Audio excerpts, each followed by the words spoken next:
and delighted when we can have our Swami Vedarupananda with us. Forgive the hour on that, the possessive R on that one, Swami.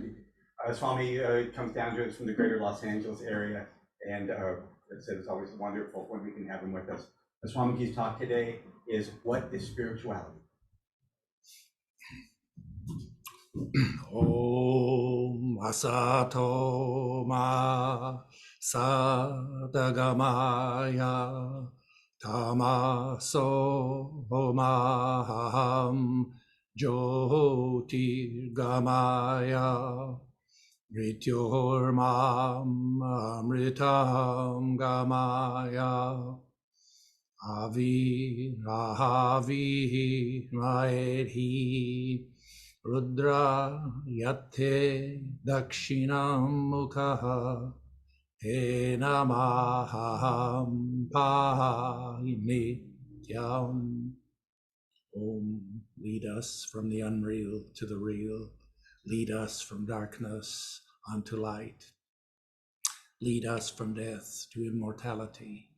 Reach us through and through ourselves, and evermore protect us from ignorance by thy sweet, compassionate face. So my subject this morning is, what is spirituality? And we're asking, what is spirit? What does it mean to be spiritual? What is spiritual practice? And we have to begin with the first question.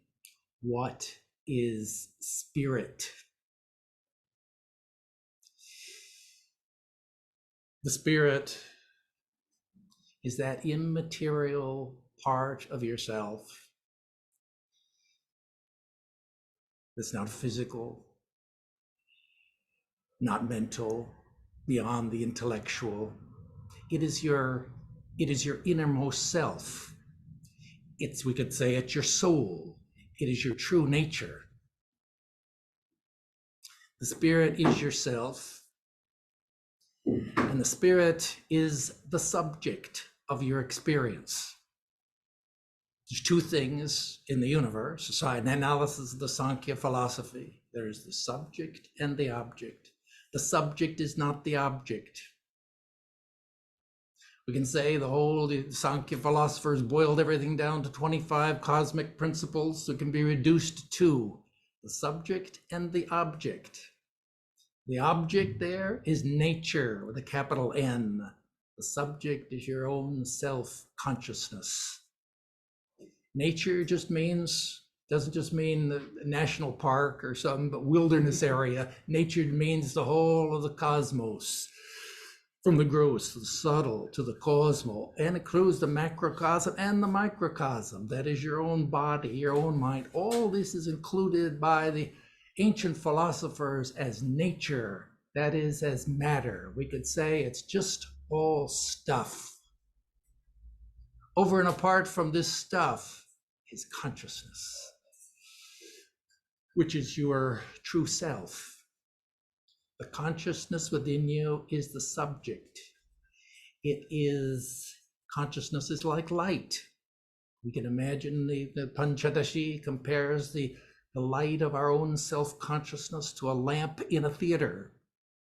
And just as you can see in a theater, people come in, the audience comes in, and the music plays, and the curtain opens, and there's a whole melodrama unfolds. Meanwhile, the lamp in the theater continues to burn. The light of the lamp illumines everything in the theater. It touches all of the people, everyone on the stage is illumined, and it's enabled by the light of the lamp. But that light is completely detached. It's unattached to anything. It doesn't see, it doesn't hear anything going on the stage. It doesn't identify with any one person. It doesn't move, it doesn't act. It just illumines everything. That's consciousness. So the spirit is yourself. Yourself, you are the subject of your experience. And yourself is your own consciousness. Consciousness is like light. Consciousness also is like space. And this is a strong claim made by the Vedanta philosophy. Your consciousness is like space. Space is infinite. However far you go out in space, travel in a rocket ship, you continue to say you've never come to the edge of space, because there's always beyond that, there's more space. Space cannot be divided. If you have an open field and you go out there and maybe you build a house, you walk in that house, you think, ah, yes, now we're inside, now I'm outside. But to the space, it doesn't make any difference. It's still the same undivided nature. This is the nature of space. It can't be cut with a sword. It can't be wetted. Can't be dried. It's invulnerable. And this is the nature of our own consciousness, compared with light and compared with space. Now, when we hear these teachings, these are teachings that come to us from the realizations of the saints and the sages and from the words of Scripture. But it's also our own intuition. We can't help but have a kind of a positive affirmational response to these ideas. However, we know too that it doesn't quite really fit our own personal experience, because we don't feel infinite. We don't feel completely unattached like the lamp in the theater. We feel as if we're composite beings. And so, and it's true, that's because we are distanced from ourselves. We're alienated from ourselves. We live in denial of our true self. And therefore, it's almost as if we have within us two selves. There's a lower self, and then there's this higher self. Now, there's a famous verses in the Shvetashvatara Upanishad and also in the Mundaka Upanishad in chapter 5, where it asks us to visualize a forest. And in the forest, there is a tree. And on this great tree, there are two birds. On the lower branches, there's one bird. And he's hopping around and eating the sweet and the bitter fruits. On the uppermost branch of the tree, on the highest branch, there's another bird, which is sitting quietly, calmly, looking on without eating. Now, the lower bird hops around from branch to branch, gets a sweet fruit, is very happy, seeks out another sweet fruit, this time it's bitter, and so he feels so disgusted, stops, and happens to look up. As he looks up there, he catches sight of that higher bird sitting calmly, quietly, majestically, thinks to himself, yes, that's very good. I wish I was like that. Maybe he hops up one branch, but then he's distracted again, continues to peck at the sweet and the bitter fruits, gets another particularly bitter fruit and experience, stops, looks up, sees the higher bird sitting calmly, quietly. I wish that I was like that. Takes one jump up again.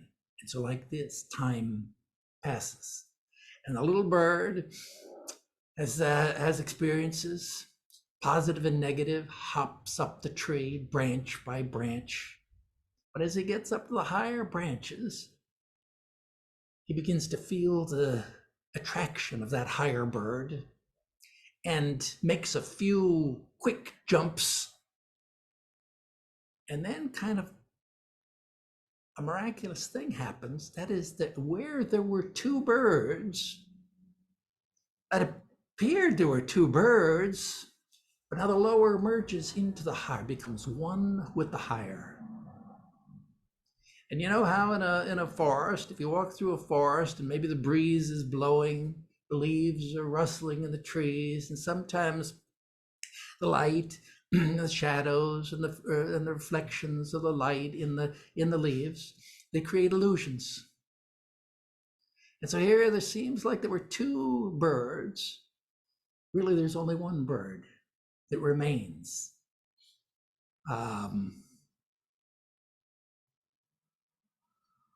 And that's the analogy. That's like, well, it's not an analogy really, it's a story.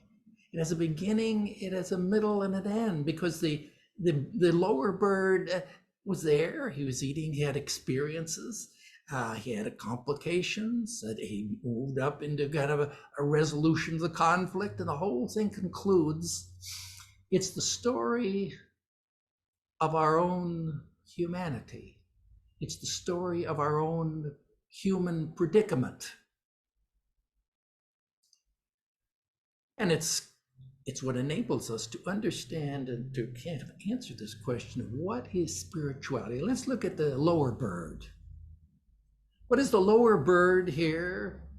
Well, it's just our own self. It's our own conventional, everyday, walking around mentality. We could say it's our own phenomenal ego, our own self, which we know exists under the spell of, we're kind of in a spiritual forgetfulness, under the spell of avidya, identified with the body and with the senses and with the mind. And this is our nature. Our body is made up of the 5 elements, and the mind with all of its different functional, with its parts and its faculties. The goal of the lower bird is to achieve happiness in life. By happiness, what do we mean? Happiness is not a good word. Happiness just means, from the yoga position, happiness just means satisfaction of desire. This is what ordinarily we mean by happiness. Happiness means sense pleasure, it means ego gratification. This is the purpose of the lower bird. The jivatma is to achieve happiness in life through eating the sweet and the bitter fruits, and to, in this way, to achieve fulfillment. And as he acts, he has experiences. The experiences leave impressions in the mind. Those impressions create habits and samskaras. And as a result of which, that jiva, that is that individual person, that is ourself, we're born, we live, we die, and we're born again under the influence of our own past karma. And we're caught in the endless cycle of reincarnation and rebirth, and suffer in life after life. This is the condition of the lower bird.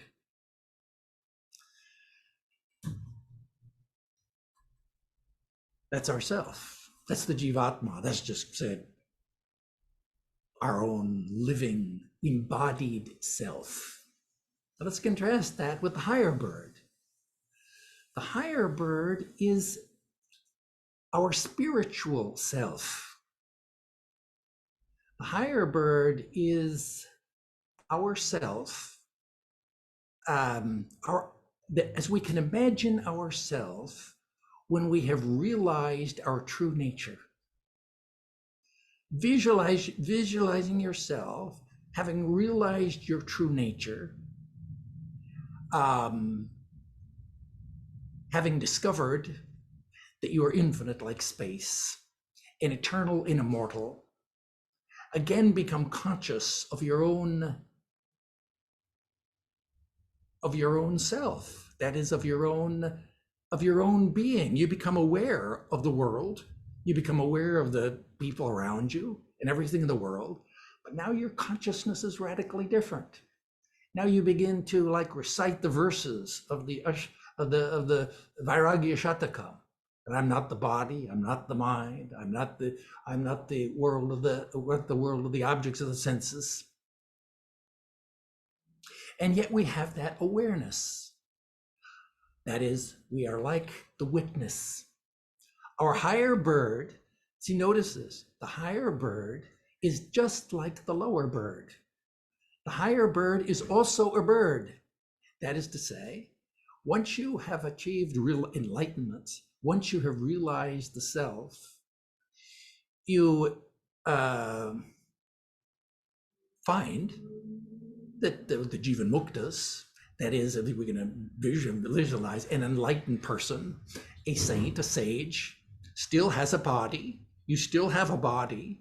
You still have the same body. And your same body still has all the same infirmities.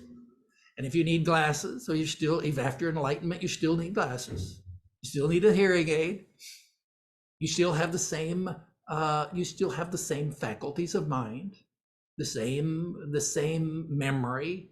Just as if you take your computer, you look on your phone, you still have all the same photos in your phone, that is in your memory bank. All of the memories of your past life are all still there. This is, I'm talking out of the mind of the enlightened sage. Still remembers all of the things that he did before.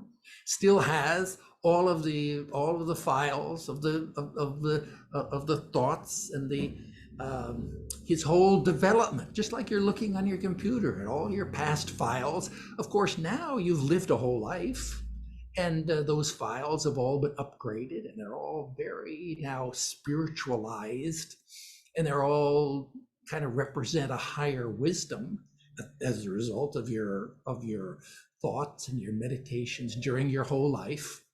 But basically, all the records are there. And so this is so all your memories are the same. And what's changed? What's changed is that you yourself, that is the person who's operating the computer, realizes that you yourself have become more detached. You become more aware of your true nature. You've developed spiritual quality in the course of your life. You've developed spiritual qualities. You've developed virtues. And this is now, there you are. So there you are, kind of you find yourself in the same situation as you were before enlightenment, after enlightenment, the same situation. Only now you feel as if you are recreated in the image of God. That is, you're still in the world, you're in the world, but you're not of it. You're like the swan floating on the wavy waters. Everything else is the same. Only you're more detached. And you have the knowledge of your true nature. That's your accomplishment, is your knowledge of your true nature. There's no physical change. There's no mental change in your mental content. All of the Sanskrit verses that you had memorized early on in your life, they come back. They're all there. No new content. It's just the knowledge that now you are the witness of the body and the mind. Now, our question here this morning is, what is spirituality? Spirituality, the word, is very abstract now. It's a word like rationality or morality or religiosity.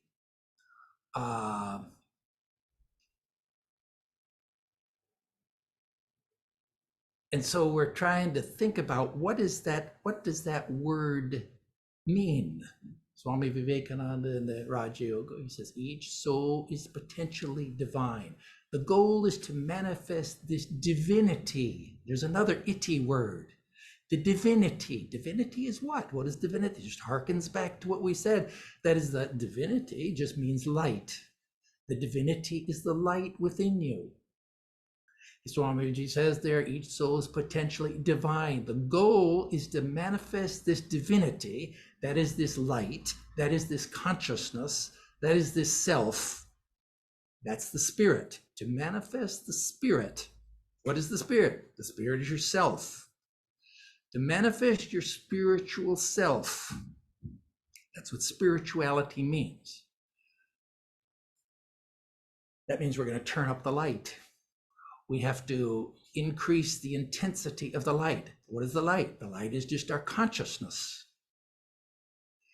And how do we do that? Well, we do that. That's by spiritual practice. Do that by spiritual practice. And as we're doing spiritual practice, now what is spiritual?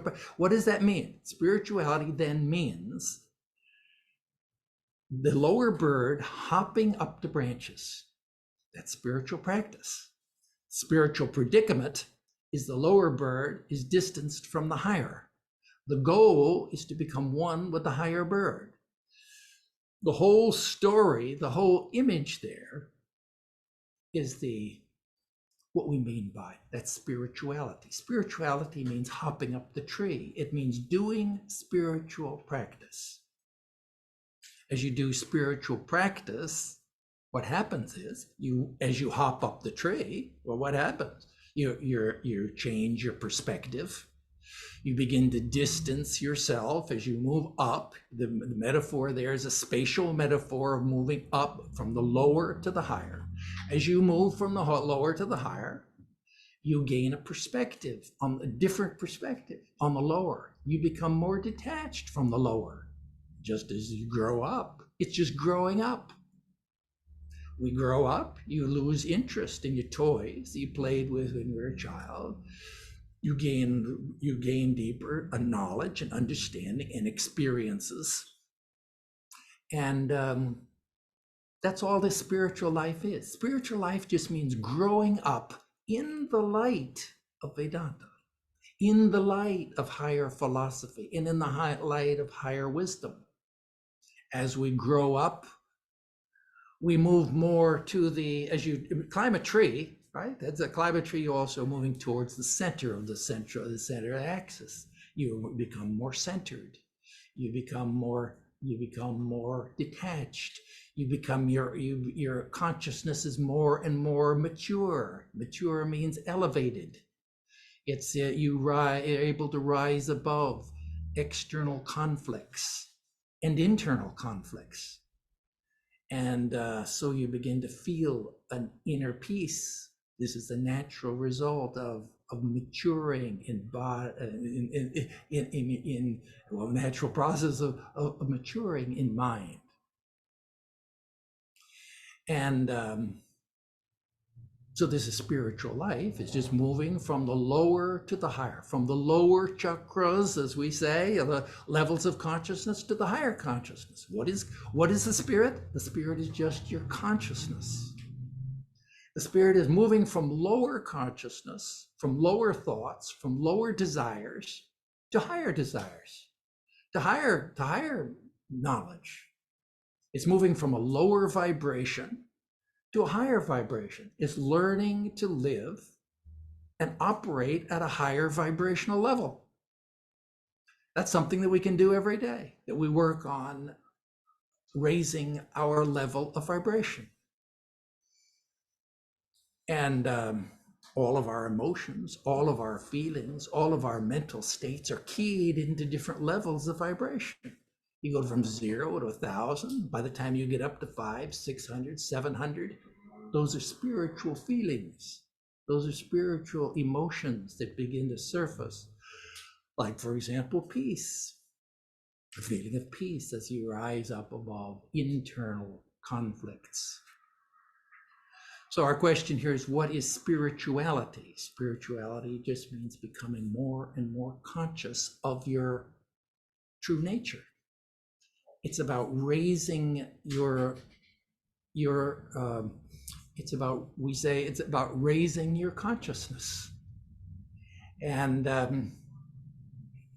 let's try to understand more what is spirituality, an abstract word. Well, just like ourself, just like our divinity, these are all abstract words. Maybe best we can understand them sometimes by contrasting with the opposite. What is the opposite of spirituality is worldliness. Now, worldliness is a word which comes out of religious language. It's not the kind of word people use ordinarily. This is religious language. A worldly man in religious language is a person who is sense-bound, who is earth-bound, who's materialistic, who's preoccupied with the gratification of the senses, with fulfilling desires of the lower chakras, who is in pursuit of what Sri Ramakrishna calls woman and gold, me and mine, selfish pleasures, ego gratification. This is the worldly mind. This is worldliness, which you could read about, which we know very well. You read about in the Gospel of Sri Ramakrishna. Many references to that, the worldly man, the worldliness. What's the opposite of worldliness? Spirituality.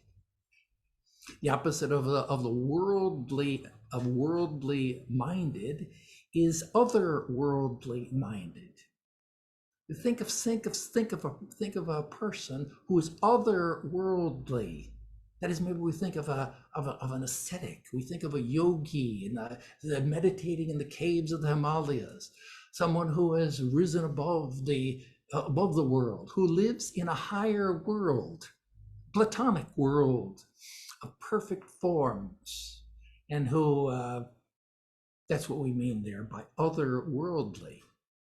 The spiritual, that's kind of what we mean here by higher consciousness. Spirituality, the opposite, worldliness. What is spirituality? The saints, Saint Paul says in the Christian Bible, often they speak there of defining spiritual life as a battle between the spirit and the flesh. Let's compare these two. What is spirituality? The spirit, think about the spirit and the flesh. By the flesh, what is it in the spiritual life is a battle between the spirit and the world, the flesh and the devil. That's Christian vocabulary, but gives us graphic image of just the fact of the matter. By the flesh, St. Paul doesn't mean our flesh and blood body, but he's referring to those desires which have their origin just in our corporeal nature, that is in our lower nature. Those desires which are ungodly, which are we call lower desires. Our ideal is to become, the spirit is desireless. But we can move to higher desires. By lower desires, what do we mean? We just mean those desires which are self-serving, which are selfish, which are unnecessary, which are frivolous. The whole spectrum of desire. We can't get rid of desires all at once, but we can move from the lower to the higher. We can get rid of start with unnecessary, frivolous, pursuit of things which do not serve our higher nature. This is serving the life of the flesh. Contrasted with that is the life of the spirit, the life of the mind. That is the flesh here doesn't mean physical. It means the lower mind. Our lower mind is like a disobedient child. It's like a spoiled child. That child is not evil, but it is it is our enemy in a way. The Bhagavad Gita, our mind, the mind which is against our higher nature, is really our adversary. And therefore, the mind, well, in Vedanta language, we don't say it's our enemy, we say it's like a child. It needs to be trained. The mind has to be trained. It needs to be disciplined. It needs to be turned. That's why the saints in the ancient times, the spirit and the flesh, the saints turn their mind away from the lower to the higher, to the world of the spirit. You read the lives there of saints and sages, read the lives of the desert fathers. Their ideal was to live like an angel. Not like a physical being, but rather like an angel in the body, to walk in the spirit. That was their ideal. That's spirituality. Spirituality just means walking in the spirit, in the light of higher knowledge, making decisions in the light of higher knowledge.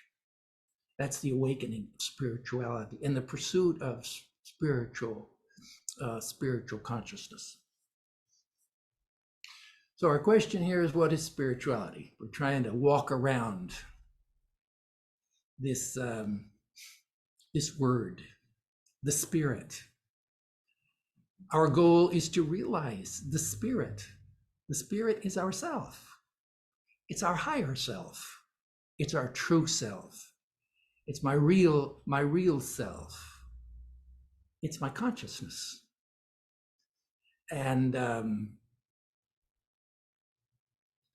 don't think like there's not many different, there's not a lower, sometimes you hear about there's a lower self with a small s, and then there's a higher self with a capital S, and there's a myself, and there's the Atman, and there's the Paramatman, and there's Brahman. And sometimes it gets confusing, all these words. And all you need really is one word. We need a word that all we need is simple words. We need words like consciousness and myself, my own consciousness. That's what spirituality means.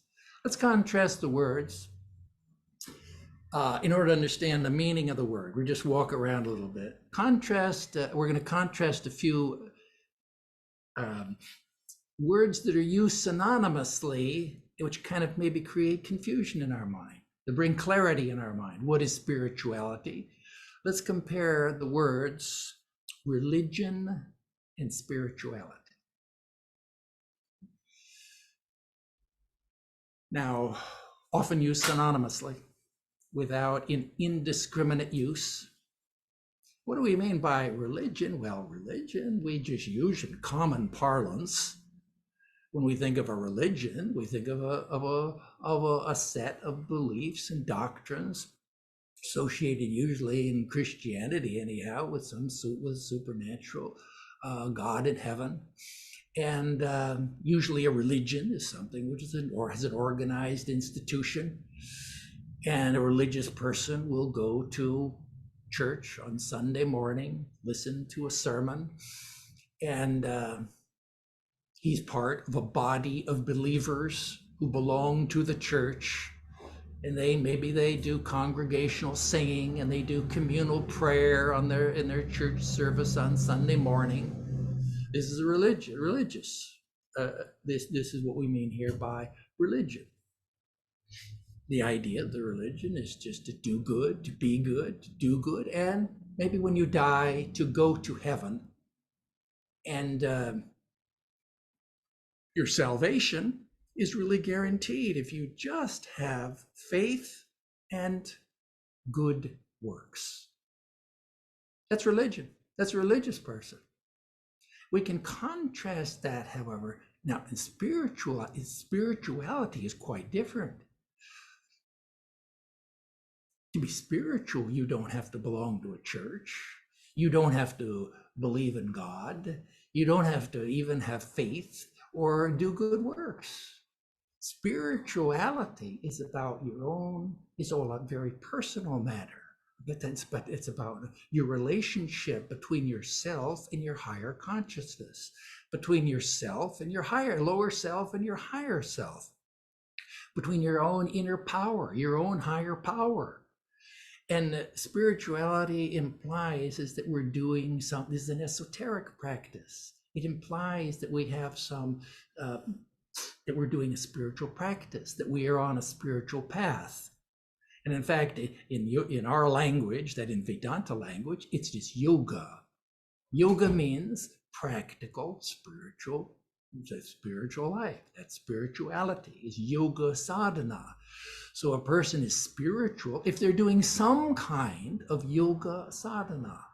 That is to say, if their goal here is, and what is their goal? Their goal here is not liberation, go to heaven, but rather to attain freedom from spiritual ignorance, and to realize your own higher self, to realize God, to become a saint and sage. That's what it means to be. So what we mean by spirituality.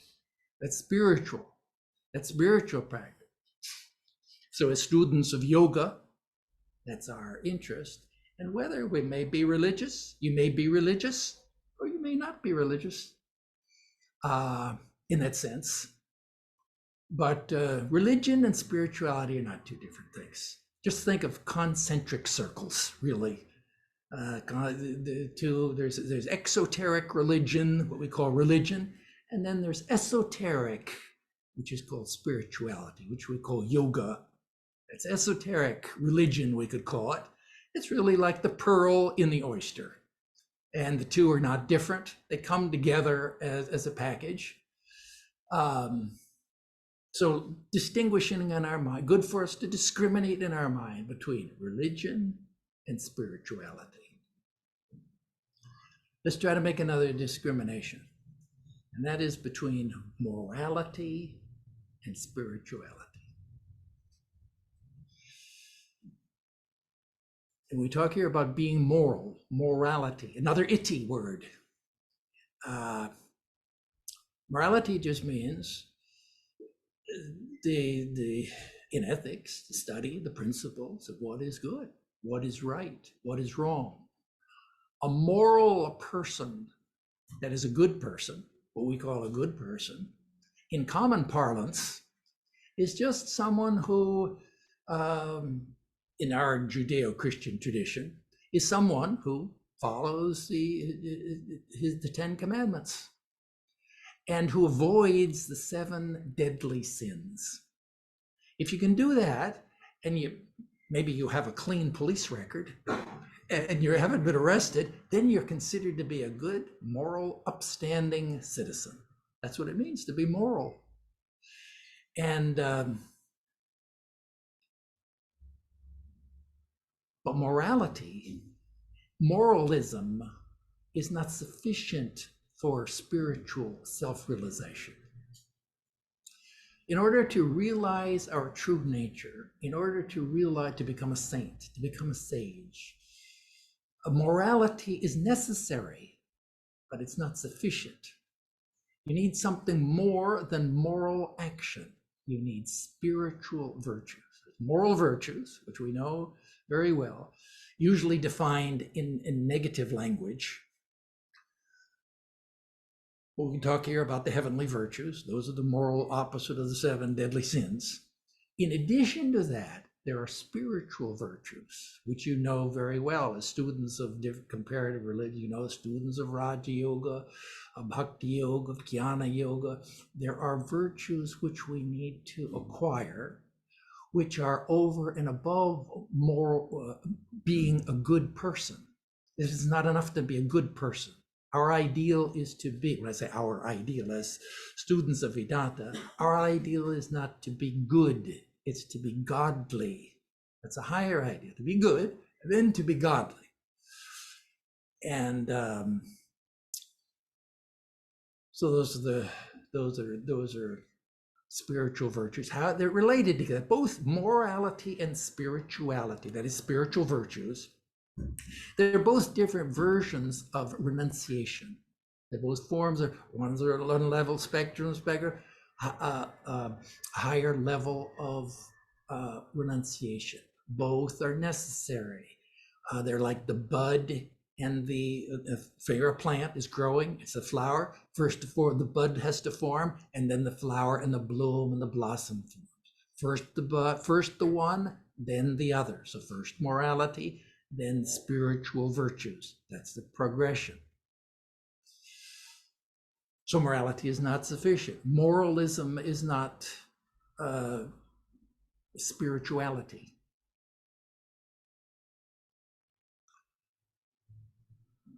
Let's discriminate here another set of words. Where our question here is, what is spirituality? And discriminate, it's helpful for us to think about the difference. That is, those of us who are older and wiser, we remember back to discriminate between New Age spirituality and Vedantic spirituality. Now, the New Age was just remember, New Age spirituality was an aspect of the counterculture movement in America back in 1960s, right?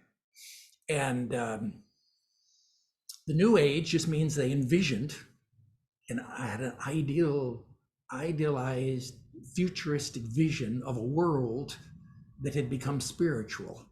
It was spiritualized, and that everyone was living a spiritual life.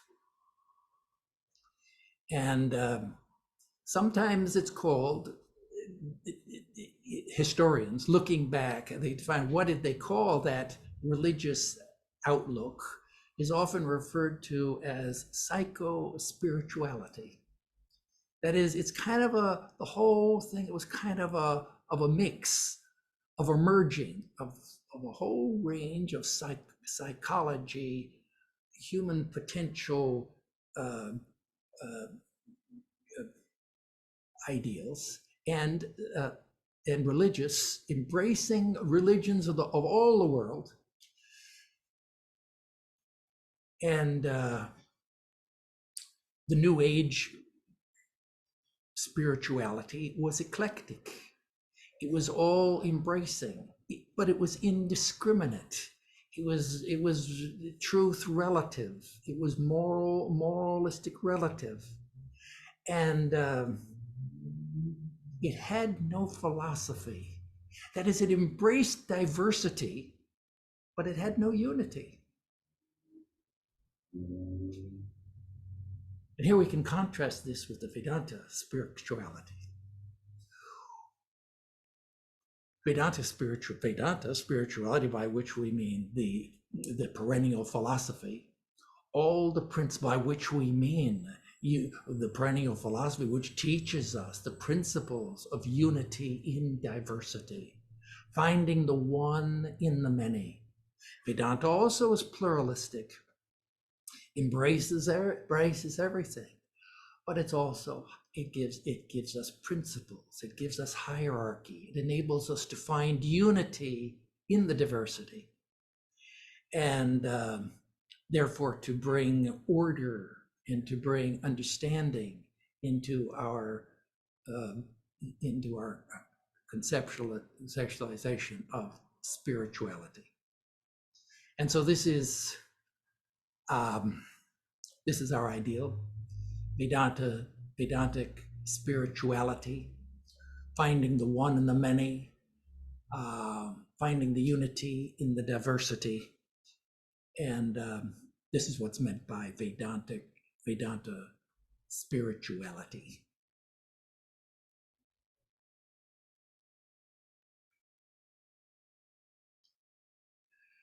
So good. So we tried to take an abstract concept and kind of make it more understandable.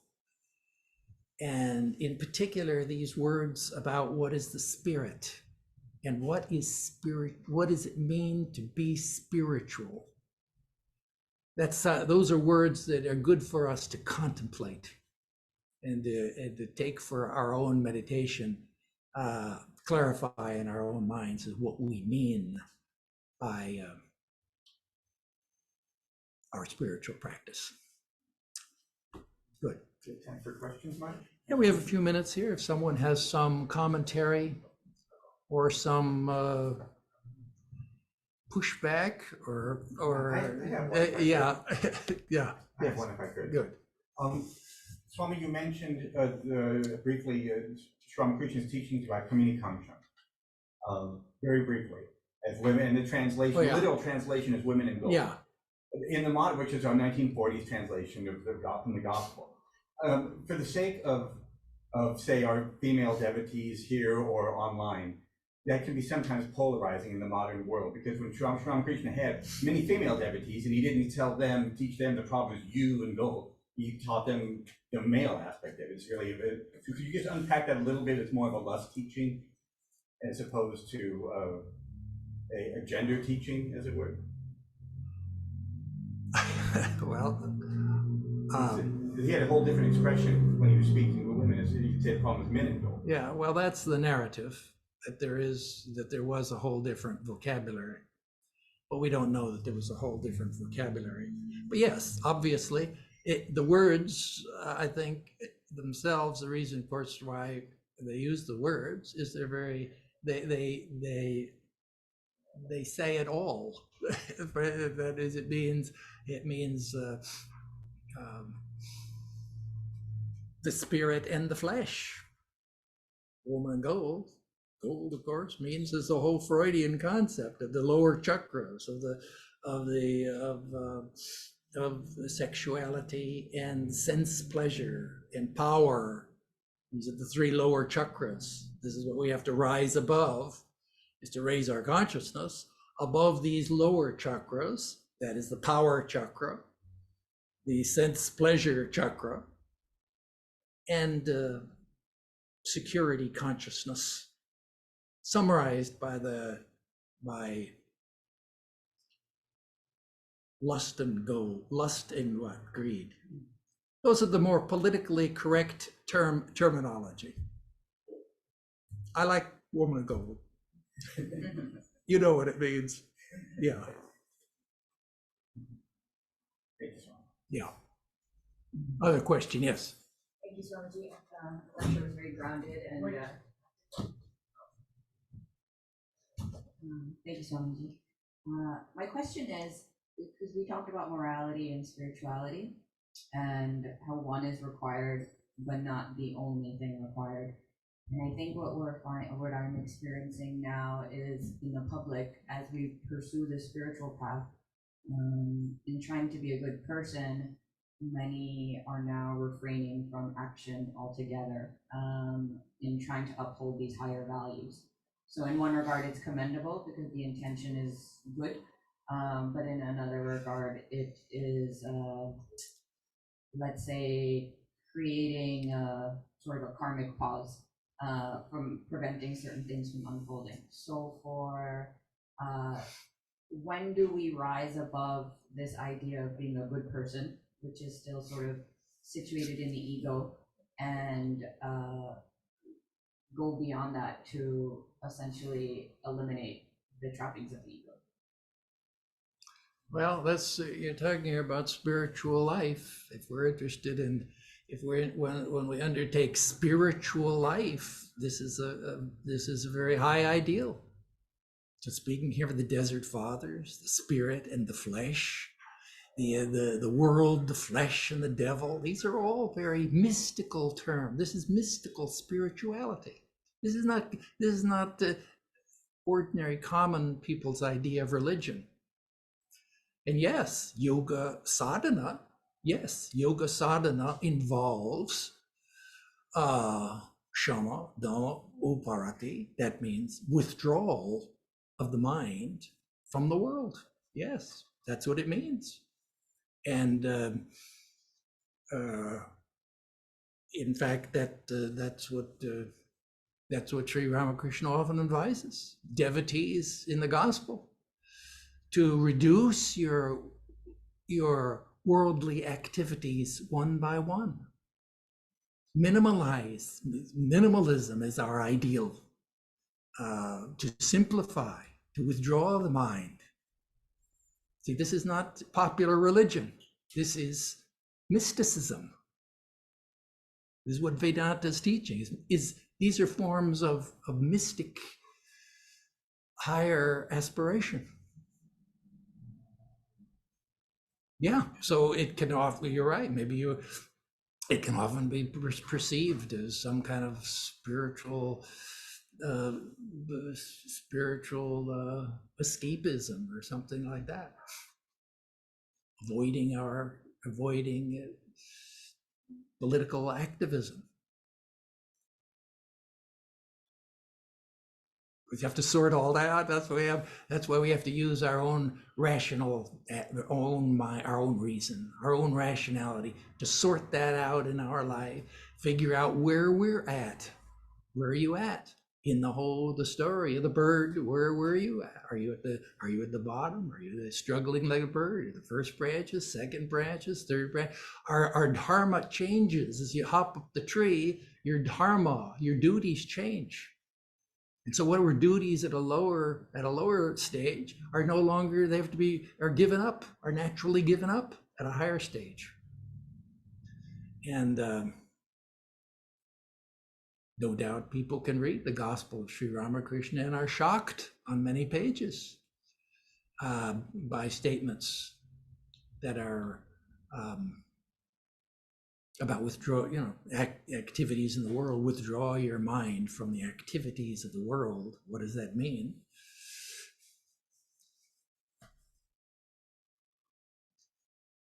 Other question? Yeah. Good. I think we're good.